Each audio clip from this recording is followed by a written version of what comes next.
Hello there, Stephen Long here from Gaston's Great. Just to let you know, we are taking a short break for the next few weeks before starting Season 4 in late March. Starting today, we are re-releasing the top 6 episodes from Season 3. Thanks so much for your continued support. Welcome to this week's edition of Gaston's Great. Coming in at number 6 of our most popular episodes of Season 3 is episode 54, The Partnership for Children of Lincoln and Gaston County. This episode had 227 total downloads. This partnership is a nonprofit organization that provides services, advocates, and collaborates with others to ensure the well-being of children ages birth to 5 so they can reach their health, developmental, and educational potential. Check out this episode now.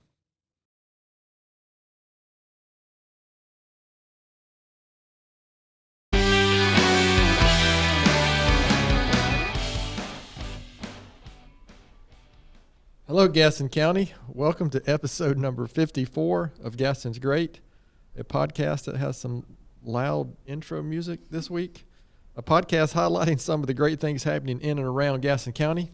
I'm your host, Stephen Long, and we are coming to you once again from the international headquarters of GSM Services as we look forward to having some great discussions in the coming weeks and months. We simply believe in discussing more of the reasons why Gaston's great. We're highlighting another great organization as we highlight the Partnership for Children of Lincoln and Gaston Counties.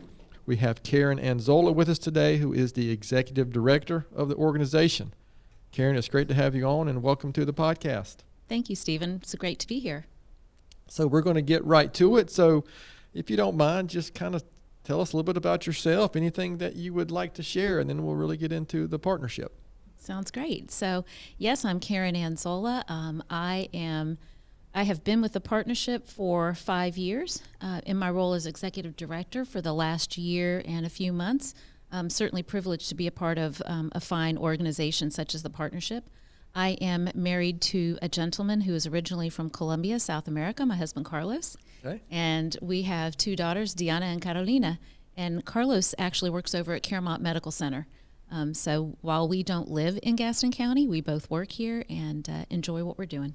Okay, very good. So how did you originally get involved with the Partnership for Children?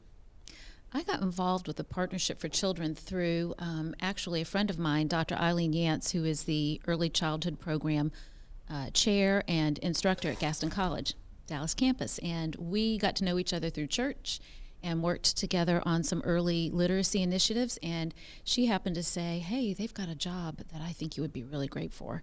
This is about 5 years ago. And so I interviewed for the position as program manager and was hired for that. And then due to the retirement of the previous executive director, went through the search and was selected as ED. So very happy to continue my affiliation with the partnership and what it stands for and what it's all about, not only in Lincoln and Gaston counties, but throughout our state. Okay, very good. So there may be some listeners who don't know a whole lot about the organization. So anything you can tell us about the history and then the mission, kind of just what it's actually about? Because I think we talked beforehand, before we started recording, that there can be some understanding maybe about some of the things that you do until you get to know the organization. So. Right. Well, I believe we are incredibly fortunate to live in the state in which we live.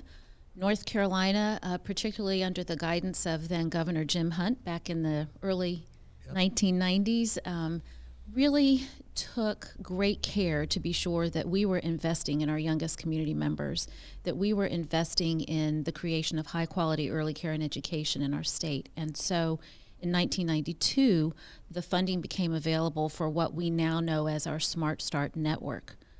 The Partnership for Children of Lincoln and Gaston Counties is one of 75 local partnerships funded with money from Smart Start.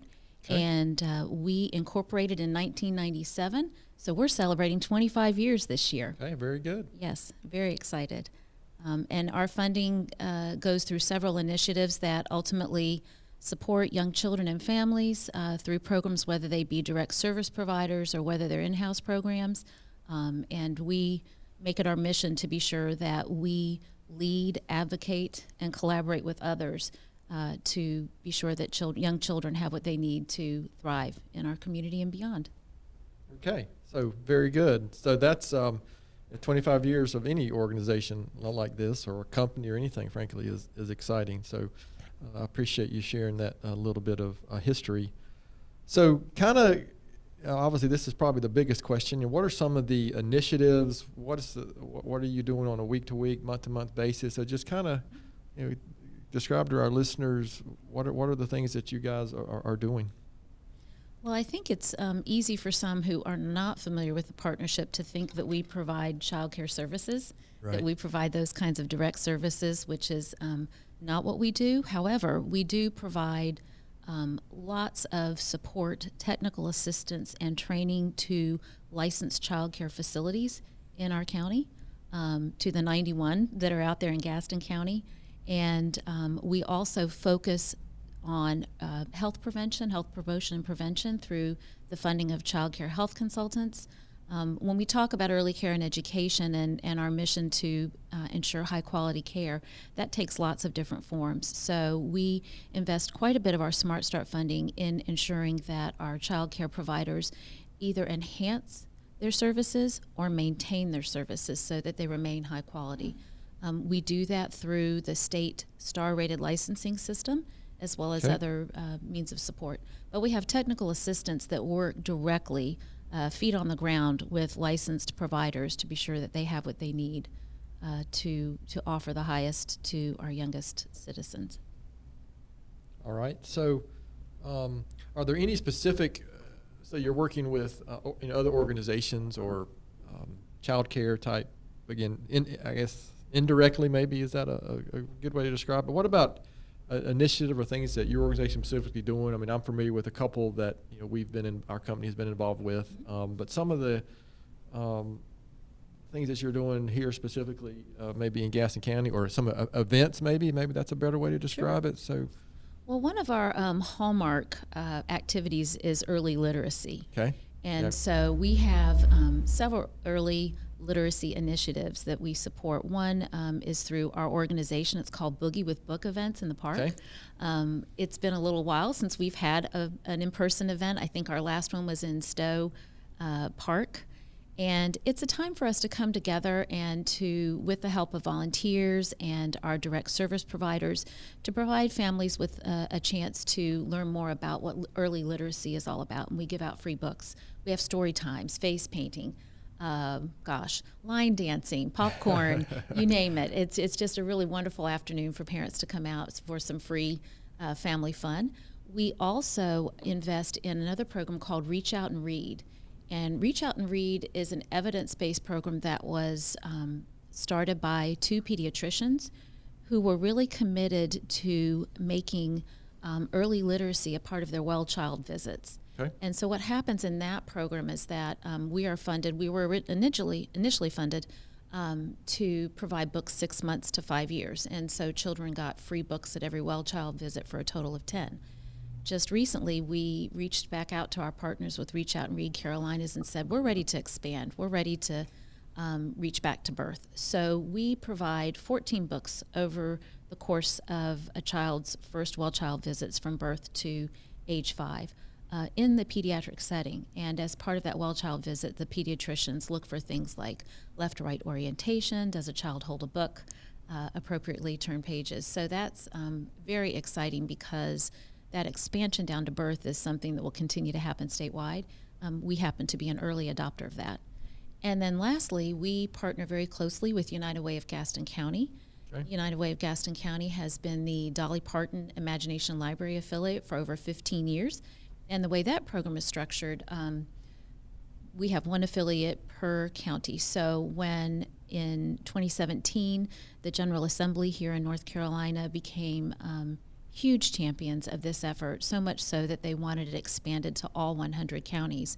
They looked to the Smart Start Network to be that vehicle to get those funds out there. So we work with United Way of Gaston County to serve. Right now, we're at almost 40% of all eligible 0 to 5-year-olds in Gaston County. Combined with United Way, we're serving about 5,300 children with this free book gifting service. And books come addressed to the children in the mailboxes for them on a monthly basis. So very excited to have that opportunity to work so closely with the United Way.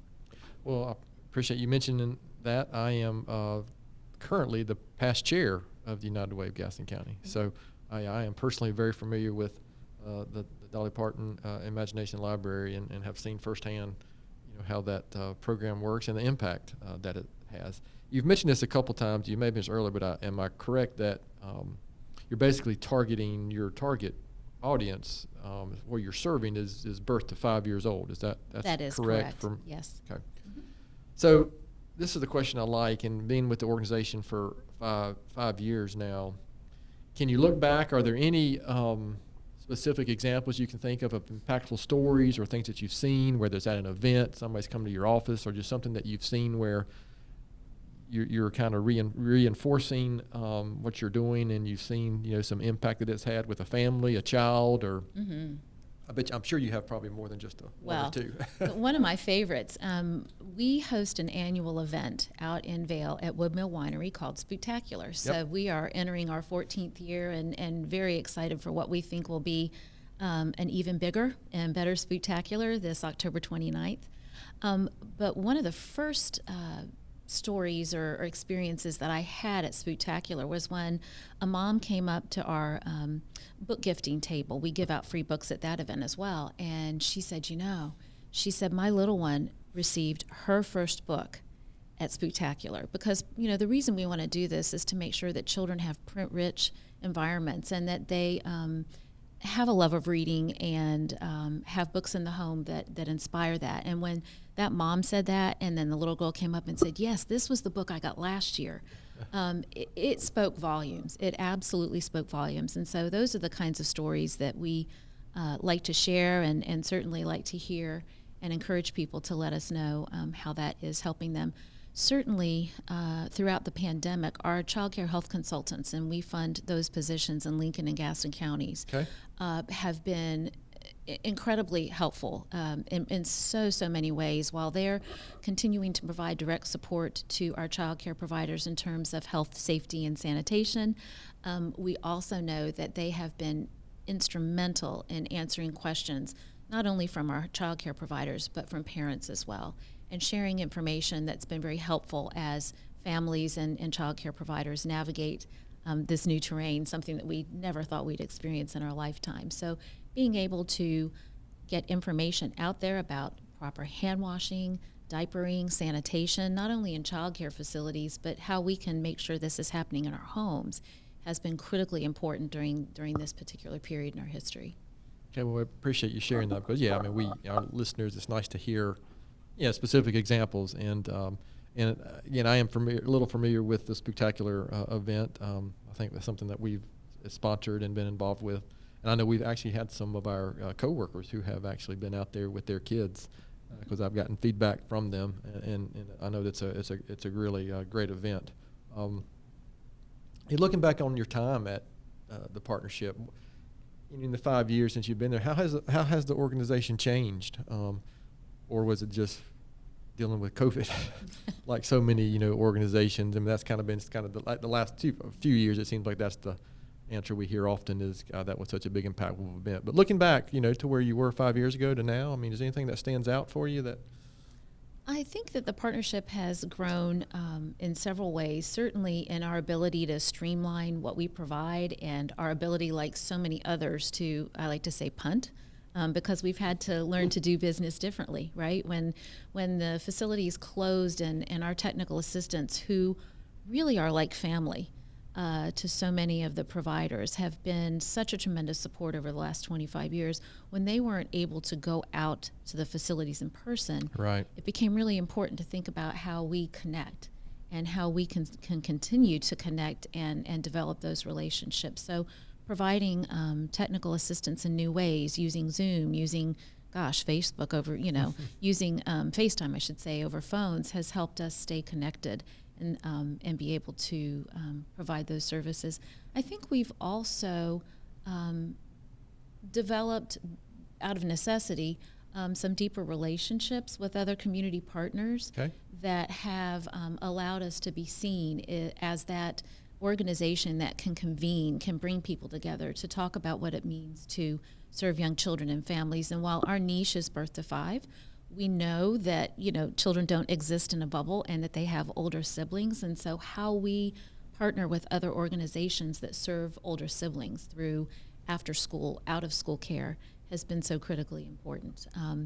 We really, I think in the foreseeable future, want to be that community partner that people call on, that when they have questions about care and education, that they see us. While we may not have all the answers, we certainly are brokers of information and are able to connect others with people that have the answers to the questions that we might not be able to answer.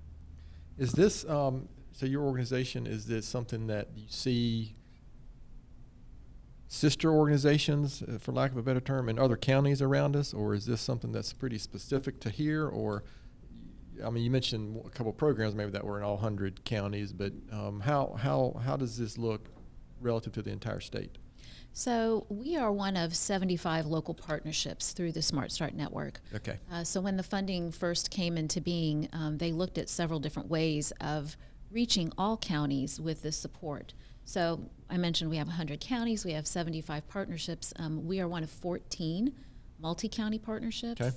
And it is a way for that funding, which comes through the General Assembly to the North Carolina Partnership for Children, to then be distributed to areas that are of importance to those particular counties. So it's not a one-size-fits-all. Right. And we certainly use data to drive our decision-making and to drive the funding of the programs that we support.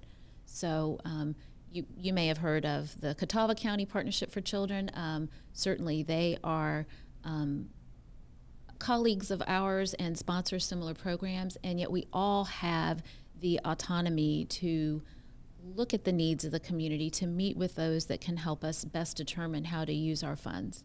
It seems like Lincoln County is often, we seem to all partner on a lot of other things. Like example, Gaston College is an example of where, those two, with the Gaston College Lincoln County campus. So yeah, I mean, I think our counties are very similar in how the demographics and things that are going on. We serve Lincoln County too. It's the easiest and quickest place to get besides Gaston County for us as well. So remembering, this is a podcast about Gaston County and why it's so great. So you've already shared so many reasons already, but kind of in your own words, I mean, why would you say Gaston County and Lincoln County, for that matter, is better off because your organization is here? I think Lincoln and Gaston counties certainly benefit from the partnership because we are able to, if you will, bridge county lines in some ways, because we are familiar with what's available in both counties. And the fact of the matter is we know that families may reside in Lincoln County and work in Gaston County. Sure. Which means they're looking for childcare perhaps closer to work, and we can connect them with that, vice versa. The same holds true that families access healthcare services for their children across county lines. And so I think that we have been able over time to help in some ways connect those dots for families, and also connect the dots for businesses like yours and others to help them understand how we can support across county lines. I think we've been able, I really believe we've been able to elevate the importance of high quality care and its underpinnings to not only our communities but our economies. And we've certainly recognized that in recent events, or through the pandemic in particular, because if families don't have access to high quality care in both counties, they can't go back to work, right? And children don't have those rich opportunities to learn from peers and to learn what it looks like to be in a group setting and to feel confident as they transition to school age programming. So my hope is that we'll be able to continue to provide those linkages for many, many years to come. Very good. So looking ahead, looking out 5 to 10 years, how do you see the organization looking like? Any big changes or anything really coming down the road for these type of organization like yours, or just kind of what do you see the future as? Well, I think I've been in nonprofit work for 25 years, not all of it with the partnership, but certainly both at the local level, state level, and through a national organization. And we know that nonprofits, with their particular missions and focuses on a variety of topics, are still integral to how we, in a sense, make ends meet. that we can't do it alone. And so certainly when I think about childcare, I think about the importance of nonprofits, local partnerships like ours. I think about the importance of reaching out to faith-based communities, business owners, community stakeholders, places like Gaston College who offer pre-service training for our teachers in our childcare facilities. So, ahead, I think we will continue to do that. I think we will, like the others that I've mentioned, have to get really creative in how we do that. Maybe it's leading the charge for a child care collaborative in a business park because we don't have enough child care slots. Right. How do we make that happen? So I really see us as being thought partners and in the future being innovators and also being prepared and poised to mentor the next group of early childhood leaders. We often think about those that provide the direct care and the education that's needed to get them there and to that point, but we often don't think about how they themselves can become leaders in this work in the future. So hoping to mentor more leaders in early care and education through our partnership programs. All right. That's good to hear. What is the most common call that you get? Is it about child care, or what do you when people are contacting your organization, what is the most common question that you guys get? I think the most common question we get from parents, by and large, is where can I find child care for my little ones? We, as a partnership, are not funded to provide what's called child care resource and referrals, but we do work very closely with a sister organization in Shelby that does that for our 4-county region, and that's Child Care Connections in Shelby. So when a parent calls and says, I am at a loss, I don't know where to go, who has openings, then we connect them with Child Care Connections in Shelby, greater links to Child Care Resource and Referral, so that they can let them know in that particular area, in that zip code, here are the facilities that have openings. Or if you're willing to go a little bit further, here's another opportunity for you. And then I would say the bulk of our calls come from the child care providers themselves. Certainly as regulations get updated, or in the case of COVID, emergency guidance was put in place, it was really critical that we be prepared to answer those kinds of questions to help them, navigate this very challenging time. And so we all did our homework so that when they called, we were ready. We worked very closely with state licensing consultants so that if our staff couldn't answer the questions, then the state licensing consultants did. So those would be the two most common calls that we get. How many staff do you have? Right now we have 12 full-time staff and 2 part-time. Okay. Yes, we've grown. We, not unlike other nonprofits, had to look at how we could leverage the work that we do and also identify additional funding through grant programs. And so we added a part-time resource development coordinator about 1.5 years ago. And we now have a new program manager who has taken the position that I had and lives in Lincoln County. And so we're very excited. We have a very robust team for a partnership our size, and continue to work hard to be sure that we can provide the services that community members need. Okay, well, that's good to hear. I have to admit I didn't realize that you had a staff quite that large. So obviously we're going to finish up with. Before we finish up, we'll make sure all our listeners know how to get involved, donate, help, just more information on some of those specific. But is there anything I haven't asked, anything else I should have asked, anything you'd like to share about the partnership before we kind of move on to some of these really important questions? Well, I think, our goal within the partnership, both within our board composition and our staff, is to be sure that we're really reflecting the breadth of diversity that's in Gaston County. Not only race and ethnicity, but, dads. We really want to be sure that we involve the men. Right now we are an all-female staff, but we recognize that dads and other folk bring unique perspective that we need to be attuned to and aware of and using to inform the work that we do. So have continued to try and diversify in ways that reflect the families we serve. Okay, well, very good. So, Karen, we're like I said, we're going to come back and make sure all listeners know the specifics about where to find information about your organization before we finish. But one thing we do with all of our guests is we subject them to these Gaston County questions. And I know you mentioned at the beginning that you don't actually live in Gaston County, but that's too bad. We're still going to ask you these Gaston County questions. And we're going to call this week the I don't live in Gaston County, but I have to answer these questions anyway round of questions. That's okay. I am ready to go. All right. So the first one is, what's your favorite thing or activity to do in Gaston County? I am a history buff, and I am a fan of older preserved downtown areas because I see so many communities that let those go away, that let them die out. And so one of the first things I did when I started working here was just take a foot tour of downtown Gastonia. And I have to say that I love the fact, absolutely love the fact that there's so much interest in preserving that space downtown. And, even if it means repurposing, space. So huge fan of downtown Gastonia, Belmont, McAdenville, and enjoy, when I have a chance. It's actually very convenient for me on my way home to stop into all these different communities and to come back on weekends and take part in festivals and things like that. Of course, I love Crowder's Mountain. Our family tends to be a bit outdoorsy, and we like hiking, so I do get back up this way to do that.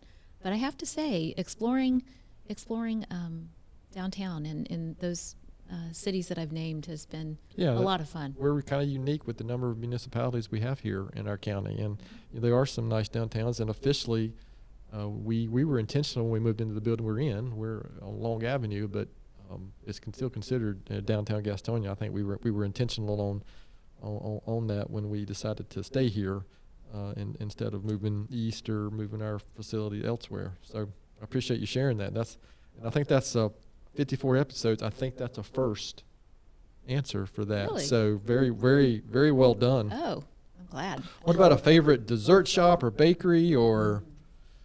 Okay, so I have a sweet tooth. My staff knows that, and it's not uncommon to have things in our break room. I have to say, Cake Me Away. Okay. One of my coworkers, her very best friend, dropped off a cake in celebration of her birthday, and that was probably one of the best cakes I've ever had, some of the best fondant. It was quite yummy. So I know I'll be reaching out to them as we plan some events, right there in our own offices. Cookies, love cookies. Mentioned before we started that I attended the open house in celebration of the renovations there at the main library. Right. And they had cookies from Floyd and Blackie's. There is a lemon cookie that is to die for. And Andrew over at the library said, well, you can take some with you. I said, no, I'm really trying to behave. I'm really trying to behave. Yeah, I have to admit, I am a classic chocolate chip. A well-done chocolate chip cookie is about as good as it gets. Right? No, not well done as in cooked. Not like crispy, huh? Can you give yourself some kind of bad sound effect for that? Okay. I mean, we've had no sound effects yet, Amy. Is it because you're rusty since you haven't done a podcast in a while? That's that was not the appropriate sound effect.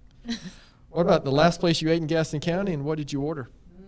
Okay, so my favorite is Webb Custom Kitchen. Webb is terrific. Yep. Love it. That was one of the first restaurants I popped into, and in fact, the owner gave me a tour because, again, I am a history buff, and I saw movie and camera memorabilia, so he gave me a quick tour and told me all about the building and how he ended up there.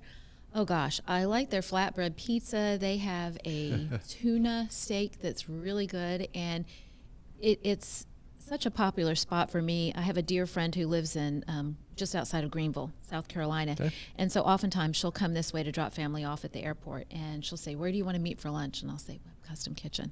So that's Webb's great. Actually, growing up here, I actually saw movies when it was Webb Theater. Yeah. That's been a while before you were born, Amy. Okay. Are you prefer, let's say, North Carolina mountains or the North Carolina beaches? Both. Can I say that? Yeah. I mean, I think, Gaston County, we're uniquely positioned to be able to get to both, and totally spoiled. Yes, you're correct. I love Asheville, Weaverville, getting up in there for just, a weekend getaway, and I equally enjoy the coast. We just moved my parents from Wilmington, so, I moved there when I was a junior in high school and didn't spend as much time there because, not unlike a lot of teenagers, I was ready to get the heck out of Dodge and move on. But since moving back with my own girls, spent a lot of time at Carolina Beach in particular, and enjoy Wrightsville Beach. So I have to say we're spoiled, and I love both. Yeah, when you're within 3.5 to 4 hours of the coast, and you can drive almost an hour, really, and start to be in the mountains. Yeah, you're correct. We don't realize how so many people do not have that access. Yep. So here's my question that is just the way it is. So UNC Duke or NC State? And there is one correct answer to that. Oh, it depends on what you're talking about. You were unaware.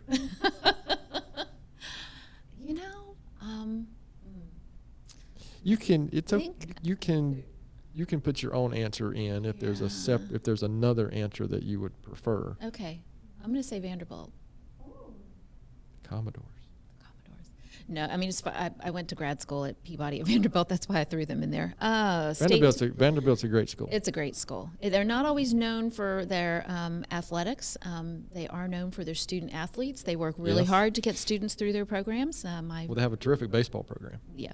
I'll say, I'm going to say Chapel Hill. Uh-oh. Is there another bad sound effect coming? No, I'm not doing it. Well, actually, my college roommate's daughter, just maybe 2 years ago, graduated from Vanderbilt. NC State is the correct answer because I'm an NC State graduate. Yes, my wife went to Carolina. I don't hold that against her. Karen, what is something very few people know about you? Oh gosh, outside of the partnership staff and some close friends, most people would not guess that I am part of a cycling team. Oh, wow. I have a dear friend who about 7 years ago was diagnosed with MS. I have a youngest sister-in-law also diagnosed with MS, and a dear college friend. And so when my friend's husband said, we got to do something. We got to raise awareness, raise funds. We're going to organize a cycling team. I said, okay. And so I'm actually in training for the Bike MS Historic New Bern Ride in September, and absolutely love getting out there and contributing to a good cause and helping people understand that there are lots of innovations and research going into how we can cure MS, and in the meantime, how we can make the lives of those who suffer from MS more comfortable. Well, good. I appreciate you sharing. Is this a road cycling or? Mm-hmm. Okay. Yep. So in September, we'll ride 30 miles on Saturday, 30 miles on Sunday, and if we're really industrious, like our team lead is, he does like 75 and 100, but I'll stick with my 30-30. Okay, very good. So how about a recent book or blog or article that you follow or blog that you follow or some book you would recommend to our listeners? I'm a voracious reader of historical fiction. Ah, okay. So one of my favorite authors is Tracy Chevalier. She's an American-British author, and she wrote a book called Girl with a Pearl Earring, which is based on a piece of art, a work of art by Vermeer. So 1650s, I think maybe, is when the portrait came out, but it is a fictionalized account of the artist's relationship with his muse. And so I'll leave it at that and hope that folks will pick up the book. I will say her portrait was pretty scandalous at that point in time. It's a side view. It's very lovely, but her lips were parted ever so slightly. And back in the 1600s, women were not to do that. You were supposed to look pretty dour. That's funny. So that's just a little historical tidbit that I hope folks will go out and read the book. And then there's also another book. It is a memoir. It's called When Breath Becomes Air. And I don't know if any of your listeners have heard of that. It's not a lengthy book. It's such a gem, written by a neurosurgeon. His name is Paul. Oh gosh, I'm hoping I'm not going to mispronounce it. Canalethi. Okay. He was finishing up, of course, very intensive training for his line of work when he was diagnosed with stage 4 lung cancer. And so it's just a beautiful account of how we share that time with our family and how we navigate uncertainty with a diagnosis like that. So it's truly a gem and very heartwarming. It's a difficult conversation, I guess you could say. Sure. But absolutely uplifting and inspiring. It's a great read. Well, I think when you get to be my age, it's hard to not be impacted with something like cancer or MS. You're with a family member, friend. So most of us can relate to, in some way, to some type of illness within your own family. So I appreciate you sharing that, and just kind of remember this is again staying on the Gaston County concept of the podcast here. So besides the Partnership for Children of Lincoln and Gaston Counties, why is Gaston County such a great place? During the time that I've been here, I am overwhelmed by the energy of those that live and work here, and the commitment to being sure that if a service is missing or an opportunity is missing, there's this can-do attitude that says we're going to go after it and we're going to make that happen. It's inspiring, again, for me to see Gaston County, and particularly Gastonia, with its rich history around textiles and millwork, to see how, although that industry may have moved on, that the city continues to grow and that it continues to thrive because of the commitment to not only revitalizing historic space, but being sure that new space works cooperatively with what's already here. So I'm really excited to be a part of it and know that great things will continue to come. It just, with the commitment of so many, that's the future. That's what I see on the horizon for Gastonia, and particularly for Gaston County. Okay. That's another unique answer. You've got it going on, Karen. So looking back a few years, I'm sure it's just a couple for you. Knowing what you know now, what advice would you give your 20-year-old self? Oh, see, I'm kind of right there with you. So what advice would I give my 20-year-old self? To be patient. I think when we're 20-something, there is just this eagerness to tackle the world, to discover what it is, what our life's work is. And I think some of us figure out that what we started out in is not where we land. I started out in teaching and early intervention, and lo and behold, worked my way into nonprofit work for 25 years.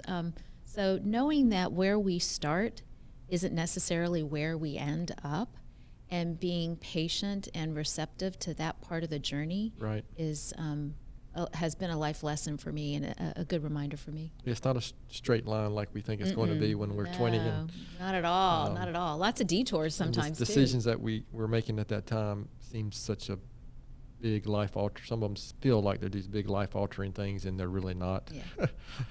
So this has really been good, Karen. And obviously, here's the most important thing that we're trying to accomplish for you today is, so where can listeners go to learn more about the organization, donate, or get involved, learn about events you've got coming up, or so just kind of share what you can about that.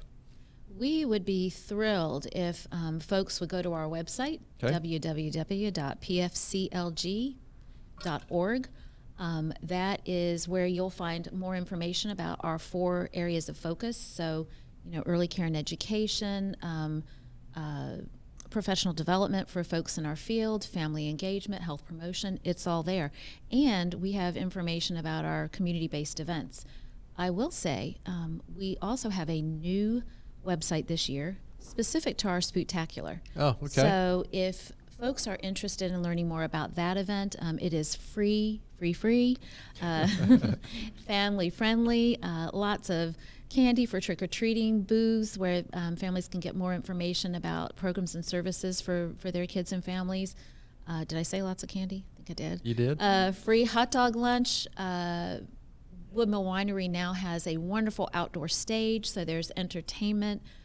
They can simply go to spooktacular.info and get information on how they can participate as a vendor. Now, I say vendor, we don't actually sell things. Again, it's about sharing information that will help families, age-appropriate games, that kind of thing. If they'd like to be a vendor or a sponsor, we actually have some what we call novelty sponsorships this year. specific to things like face painting and ice cream trucks and free lunches. It's all there. And certainly we want to continue to develop our volunteer base. So if there are organizations, companies that have employees that enjoy doing that, they can go to that spooktacular.com, spooktacular.info website, or they can call us at the partnership at 704-922-0900 and ask to speak with Rosalind Richardson, who is our community outreach coordinator. And she can certainly help connect them, not only with Spooktacular, but other community-based events that we host throughout the year. So looking forward to hearing from folks, looking forward to having them come see what we're all about and being a part of just some real exciting growth in Gaston County. Well, that's good to hear. Yeah, and I spent some time on the website yesterday, and it's a really good website. I mean, some websites are there's nothing that I was able to easily find, especially the 4 areas you mentioned, or right there on when you first bring it up. That's the first thing that you see, and so yeah, it's a lot of great information and easy navigation through it. So whoever has done that for you has done a good job. So yeah, any listeners out there, that would be the place to go. But I have not been. I will check out the spooktacular.info website because I have not seen that one. So I appreciate you sharing that. So any last, we're going to wrap this up. Any last words of wisdom or anything you'd like to share? You've done a great job sharing about the organization. Well, I jotted down a quote from Brittany, who is the owner-operator of Cake Me Away. Okay. You asked where I like to get cake and Absolutely. things like that. And I was just checking out some of her personal history because, again, we've had such uncertain times these last couple of years, and yet I think within our partnership staff, certainly within the communities that we serve, there's still just such tremendous optimism about what's next and how we get there. And she said, how we react to the challenges we face determines what our own personal and business growth looks like.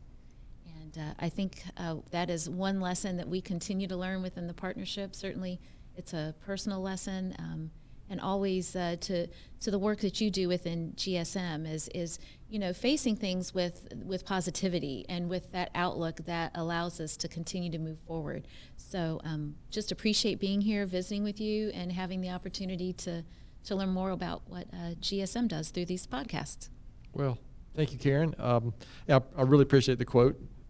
Everybody here at GSM will tell you I'm a big quote person, and I normally finish off my part of the podcast with a little quote myself. But that's a good one, and you keep that kind of thought out on the forefront of our day-to-day things that we're doing day-to-day. We can really be helpful. So I'm going to finish up this episode with my own book recommendation like I do each week, and then a quote or thought for the week as well. This week is a book that was recommended to me by a longtime friend and one of our customers, and it's called On the Edge by a lady named Allison Levine. And she is, I guess, what you would call a extreme adventurist. She has done the 7 summits, and along with the North Pole and the South Pole, and it's just a very interesting book kind of describing her journey and some of the things she's overcome, and it's a leadership book really about what's required to do those type of things and the leadership lessons that she's learned. But again, the name of it is On the Edge. It's one I would highly recommend. And my quote for the week, kind of for me, going back in time to somebody my dad was a huge fan of John Wayne. And he was kind of a bigger-than-life character for people my age, probably, maybe not so much for Amy. You ever heard of John Wayne? Oh, okay. But this week's quote is on courage, and he said, "Courage is being scared to death, but saddling up anyway." I think I used to think that when I was younger that courage was the absence of fear, not being afraid. But actually, I've learned over my life experience that there's so many things that you deal with that makes you scared, but can you continue to deal with them or keep going forward? And that's kind of what that quote's about. So as usual, we are very grateful to our listeners, and thank you for taking the time to listen to today's episode. Please continue to spread the word if you can about the podcast, and please don't hesitate to contact us here at our email, which is podcast@gastonsgreat.com. We are always looking for suggestions for future podcast topics and guests. You can find the podcast and subscribe at the website, gastonsgreat.com, or anywhere you listen to podcasts. And please follow us on all our social media platforms. And please continue to give us good ratings if they're 5-star ratings, because apparently that gets us continue to get the podcast notice. Thanks again to Karen Anzola for being our guest today. Gaston's Great is produced and brought to you by Amy Anderson from GSM Services and edited here locally by the Sumner Group. I'm your host, Stephen Long. Thanks again for hanging out with us, and please keep coming back to hear more reasons why Gaston's great.